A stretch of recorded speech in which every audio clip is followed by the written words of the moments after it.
I think the final thing to touch on really is this idea that when you do create a campaign, the early numbers you'll get need to be taken almost like with a pinch of salt because it depends on your strategy. This is SuperFast Business with James Schramko. Helping you build your business super fast. James Schramko here. Welcome back to superfastbusiness.com.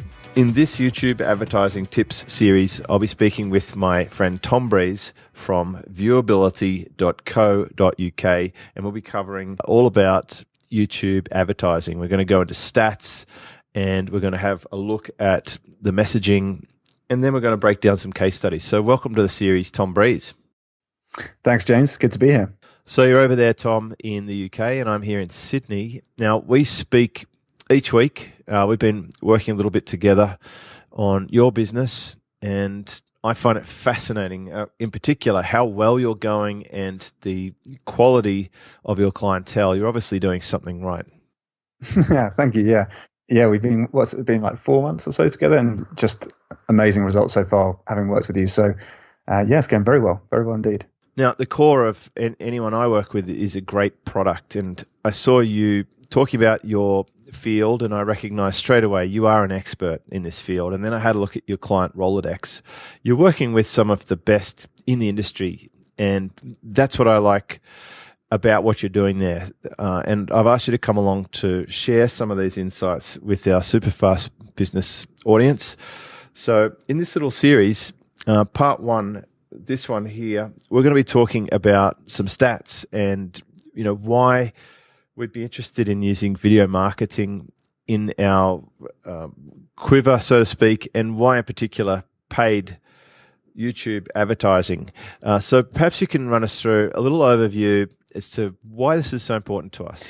Yeah, of course. I think that one of the things about YouTube, especially when it comes to advertising, is that I think there's a lot of stats to get banded around. Lots of people talk about how there's 3 billion views on YouTube every day, and how there's, I don't know how many hours of uploads every day or every minute, whatever it is these days.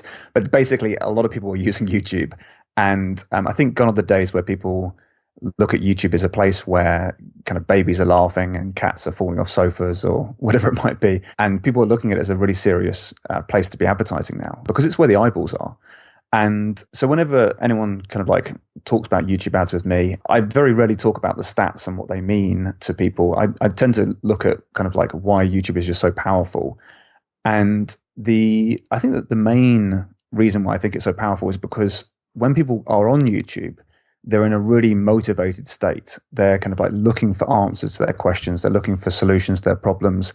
And if we are there at that moment in time, we can get in front of a really high quality type of audience. So whenever we're kind of looking at any client, whenever we're kind of like breaking down their campaigns and seeing where we can have a really good impact, we always know there's kind of like 5 moments whereby any business can succeed, and what kind of 5 moments we should be looking at. And the first moment would be like the moment of stimulus. And this is kind of like the moment at which someone's got interested in potentially searching for a potential solution. So say, for example, I know that recently I needed to go and change my car because we've just had our second kid. And knowing that kind of provided me with a stimulus to be like, right, I've got to go and find a new car that kind of is good for the family. So that was my kind of my stimulus. So that starts us on a research moment. It kind of like puts us into this stage where we're trying to find answers to our questions, which takes us to that next moment, which is the moment of intent. And it's at that moment where YouTube really kind of comes into its own, because this is the moment where, when we're in that moment of intent, we normally go online. So as soon as I thought, right, I need a new car, I would go straight away online and start looking up car review sites, going on Google, going on blogs, going on social networks. And I would normally end up on YouTube as well to look at kind of what the car looks like, the interior, the exterior, all the features and benefits of those particular cars. And it's at that moment where, if I'm doing my research on YouTube and I'm very, very interested, if you are a brand or a business, you definitely want to be playing at that point, because if you are selling cars, I'm your kind of perfect audience, because I'm motivated, I'm ready to buy, or at least I'm very close to being ready to buy. And that's the perfect time to get in front of somebody. So that's really where I think that YouTube is just so powerful. The Other moments we tend to look at as well is like the moment of purchase, which is a very common advertising moment where it's almost like if you're in the supermarket and you're seeing different brands in front of you, all for the same product, it's kind of saying which brand you choose. YouTube doesn't work quite so effectively there sometimes, but it's just another point, another moment. And then continuing those 5 moments, the fourth moment would be the moment of reflection. So once you've bought a product, did you like it or not? Are you likely to buy from that brand again? And then the final moment would be the moment of influence, which is once you've bought the product and you love it or you don't like it, what are you going to say about it to other people? And how is that going to influence their purchasing decisions? So when it comes to YouTube, it's that moment of intent, that second moment that's like, it's a newer moment because the online world is in comparative for the rest of the advertising world, it's quite relatively new moments, but it's the moment where we should all be playing. And if we can advertise in the places like YouTube, it can have such a big impact on your on generating those customers. And because no one's really doing it, it's very, very cost effective right now. So that's, I think, one of the real reasons why YouTube is just such a powerful place to advertising for any company. Right. So let's just cover briefly then, what are we actually talking about? I know I've been to YouTube and I've seen videos play before the content that I'm looking for. Is that where these videos are showing? Yeah, exactly. So you'll have the pre-roll ads that everyone's used to. They're actually called in-stream ads. So your ads can play either at the start of a video. If that video is a particularly long video, sometimes you can have like mid-roll ads. So I'm not sure if you've seen those before, James, but sometimes what happens, you might be watching like a long, let's say, half an hour video, and at 15 minutes into that video, another ad can appear. And sometimes you get post-roll ads as well. So at the end of a video, another ad would play. They're less seen, like the pre-roll ads, the in-stream ads tend to be the most popular.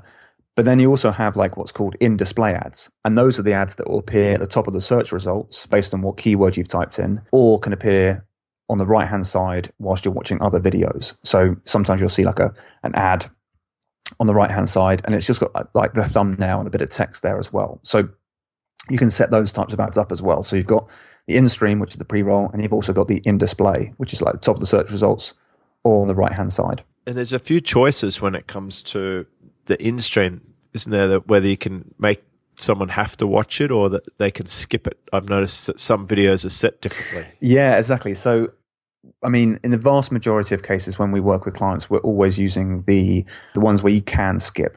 So after the first 5 seconds, or someone watching that video, someone has the option to press skip ad if they wish to.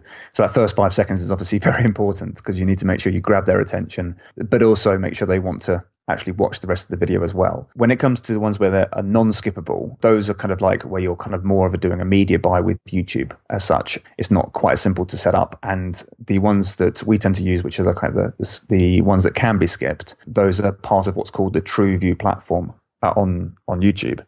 The reason they call it True View is because you only have to pay for when you actually get a true view. So let's say, for example, you're watching a pre-roll ad. YouTube won't charge you unless someone watches past 30 seconds of your video or decides to click and go back to your website. So that's great for us as advertisers because it means that if someone watches up to 29 seconds of the video and thinks, actually, I don't want to watch this video any longer, then might press skip ad, it won't cost us anything. So that's like really useful for us as advertisers because we know that we don't have to pay for kind of like people that weren't engaged. And if you're advertising with the in-display ads, which are the ones that come up at the top of the search results on the right-hand side, we only pay when someone decides to actually click play and watch our video. We don't pay just for the impressions. That's kind of free branding as such. But it means you can really be there in the right place at the right time. Right. So just to be clear, if we don't currently have YouTube advertising happening, then you're saying that will be one of the components is we're going to have to select the type of placement and the type of trigger, if you like. So how do we actually start out with this? Like, what are some of the things that we're going to need to do? You've mentioned a couple of clues, like keyword research and a couple of the placements. Would there be a good approach that someone could take, or is it always going to be customizable? Yeah, good question. So what we try and do is not necessarily look at just purely the keywords, which is a valid approach to take to begin with, but we try and take a step back and look at the moment that someone might be in. So let's say, for example, let's take my example again, where I was maybe interested in potentially buying a car. If someone's trying to think of what the keywords that I would choose, it wouldn't necessarily say best family car. That could be a really good keyword to go for, because I know that I might be typing that in. But it's trying to really understand what I'm going through at that moment. So at what point I'm typing in what type of keywords, what sort of device I might be on, if it's a mobile or a desktop, and really kind of trying to put yourself into the customer's shoes. Understanding that is kind of like a key part of understanding any strategy for YouTube advertising. But then you would start thinking about, right, what sort of things would I be typing in?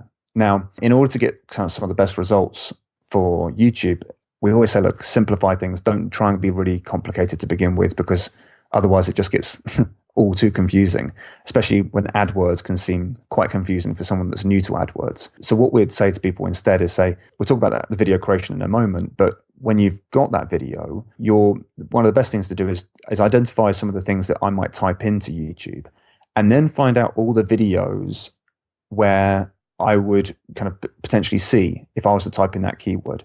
Because what you can do on YouTube, you can select the videos that you actually want to appear in front of. So you can say, right, if my customer's about to go and watch that video there, I want my video ad to appear before it. And so your pre-roll ad can come up before a video that's kind of very closely aligned with the actual search that I was typing in the first place. Does that make sense, James? It does. So this is like the good old site placement when it came to running AdWords banners. Exactly, yeah. So it's kind of like, the placements would have been websites and pages within websites in the past. Well, not necessarily in the past, it can still do that. But with YouTube, a very similar thing, where instead of selecting kind of like YouTube as a placement, we're actually selecting the individual URL of a video and saying, I want to appear in front of that video there. So that can be a really, really effective strategy. Yeah, very smart. Okay, so we've talked about some of the reasons why you want to be on YouTube.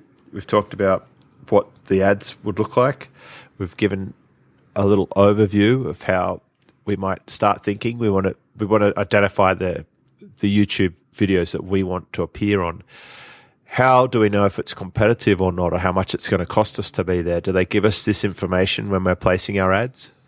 This is actually a really interesting conversation I have with a team constantly, in fact, because yes, from when you're running your ads, you'll be given all the data. So you'll be able to decide a lot of data. Like you can say, right, here's what my maximum cost per view is going to be. So you can literally decide, all right, I don't want to pay any more than, let's say, 2 cents per view if you wanted to. Now, of course, in different industries, it's going to cost more. So if you're in a financial market, it's probably going to cost more than if you're in a like advertising for a particular type of hobby, let's say, for example. You're going to have different costs per view that will be how competitive it will be. Sometimes we're happy to pay quite a bit per cost per view because it makes sense to for the client, because it's going to bring in them a lot of profit. And sometimes we're in niches where, like, the name of the game is to reduce the cost per lead as much as possible. So we'll be really very stingy almost on the cost per view. But I would say to get started as a kind of like starting point, around about the 5 cents to 10 cents in US currency, about that to start with, will give you a good idea of how much traffic you can get in front of and how cheap it can be. But the great thing is it'll break it down for you and tell you exactly how well each placement, each video you're advertising in front of is performing for you. So you can kind of turn off the ones that are costing you money and turn up the ones that are doing really well for you. So you can really refine your advertising as you go, but from the very start, it can be very cheap. And obviously, you've got all the different targeting options available to you as well that you would expect to have, like locations and gender and age, parental status, and obviously search traffic as well. So you get to really make a lot of decisions before you even start advertising, but then you can have a real clear focus on your numbers as well and make sure that what you're doing is actually generating you profit. Well, that sounds incredibly cheap. I imagine some of your clients are getting a huge number of plays in their campaigns. Yeah, we do see a lot of traffic for YouTube, and when it's funny actually, because sometimes when a client starts generating profit from a campaign, it's amazing because obviously we can just scale up as much as possible. And really with YouTube, sometimes it feels like it's endless. Like I think when you compare YouTube advertising to other platforms such as Facebook, there's always these arguments about like which platform is better and which one performs better. And it's just very, very different models, very different platforms to be using. One's based on search and someone's intent, which is YouTube, and then based on Facebook, it's someone's identity. We're targeting people based on who they are and what their interests are. But yeah, you can get some amazing sources of traffic from YouTube that feel like they're evergreen. Like once you're there and you have an ad that's actually being useful to people, but you are appearing when people are in their search mode, in their moment of intent, the video doesn't get stale. It doesn't kind of run out of kind of like good quality views for people. It's kind of people are going there when they're interested. And if you're turning up at that point, you know you're providing a really good customer experience. It's kind of people are loving that video, and YouTube will reward you for that as well. So we tend to find if we're being there and we're being useful and the campaign is proving profitable, then it's just a case of how much can you scale up and make sure you're appearing everywhere. Well, I've certainly seen a few videos a couple of times that sort of look like infomercials almost. And, you know, they must be driving a lot of traffic for them to still be there. It's that old advertising rule. If you keep seeing an ad often, it's probably working. Yeah. And I think in our next episode, we're going to dig a little into what type of videos that we're actually going to be putting there. We're going to get deeper into the messaging. So is there anything else I should ask in this introductory module around the stats or the search or the stickiness of YouTube before we move on? I think the final thing to touch on really is this idea that when you do create a campaign, the early numbers you'll get need to be taken almost like with a pinch of salt, because it depends on your strategy. So without going to huge amounts of detail, the way that our minds work is very much like with video, especially, there's an experience that people have of you, especially if you're in the video itself. They get to see you, they get to kind of see how you communicate and come across. And they've got 30 seconds before you have to pay anything. So in that 30 seconds, a lot of communication happens. It's not like just a text ad or an image ad or anything like that. There's a lot more to it. And as a result, like the impact you'll have with somebody is a lot stronger. And so when you employ things like remarketing or retargeting, you can have a real profound effect. And it's always a good idea to keep in mind that when you're running a campaign, you're building that audience of people that have viewed your videos, and you can get back in touch with those people as well. And that's sometimes where you can get a really good result. But it's just because video has that knack of being a real big branding opportunity where people just don't forget you if they get a good message from you. So that's always something to bear in mind as well with the power of video. So when you're talking about remarketing, are you talking about someone visited your website and now you can show them a video on YouTube? You can definitely take your website traffic, people that have fired certain pixels on your site, and get back in touch with them on YouTube. Yeah, that's a very useful strategy. But also what you can do is that you can take people that have viewed your videos without even having to visit your site and have kind of commented or liked or shared a video. You can make an audience of people that have watched any of your organic videos, like in your YouTube channel already. And you can really be very like focused on who are watching your videos. And you can also build like what's called similar audiences, which are very similar to like the Facebook lookalike audiences. And so there's very, very clever ways of growing your audience base there, but they don't have to visit your website in order to be on your remarketing list. So yeah, it can be very, very powerful when it works like that. Well, that's going straight onto my action list, Tom. That's a pretty good one. All right, so just a quick recap. We've talked about why you should be interested in YouTube. I'm sure we've got your attention now. A little overview of the different types of ads that you can run, and some discussion about placements and remarketing and getting going with your original budget. And of course, Tom covered the different moments that you can be in, which was stimulus, intent, purchase, reflection, or influence. And we're most definitely focusing in on this intent one. We're going to come back in part 2. We're going to be talking about the messaging in more detail.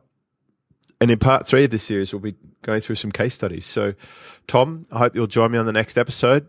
Of course. Right, James Schramko here from SuperFast Business, and I've been talking with Tom Breeze at viewability.co.uk. Of course, if you want a professional and you've got some serious intent, you might want to reach out to Tom and get in touch with him to get started with a campaign. Right, well, we'll be back with part 2 shortly. Okay, so if you like that content, you're going to love what we have on the channel. So make sure you subscribe. You'll see the button on the video right now.